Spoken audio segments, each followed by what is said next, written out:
తన మాయ ఫలించకపోవడంతో దుర్గమాసురుడు కోపంతో రగిలిపోయాడు. వాడి ఆజ్ఞతో రాక్షస సైన్యం ఒక ఉప్పెనలా అమ్మవారి వైపు దూసుకెళ్ళింది.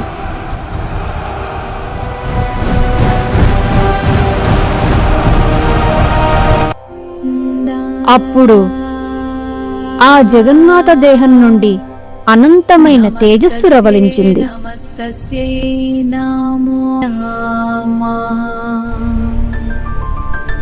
ఆ బంగారు వర్ణపు దేహం నుండి వెలువడిన ఒక్కో కాంతి కిరణం ఒక్కో శక్తిగా మారింది.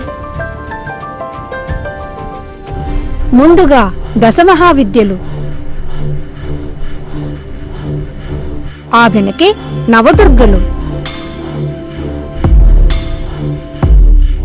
మాతృకలు,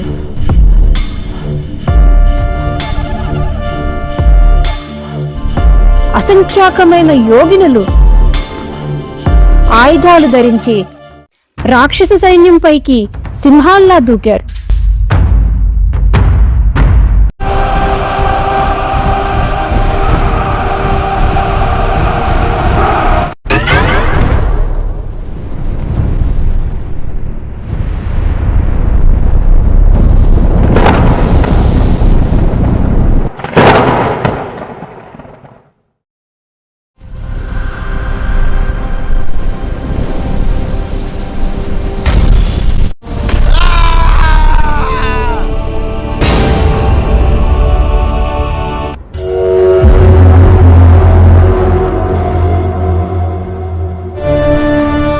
అసుర సైన్యం శక్తిసేన ముందు నిలవలేకపోయింది.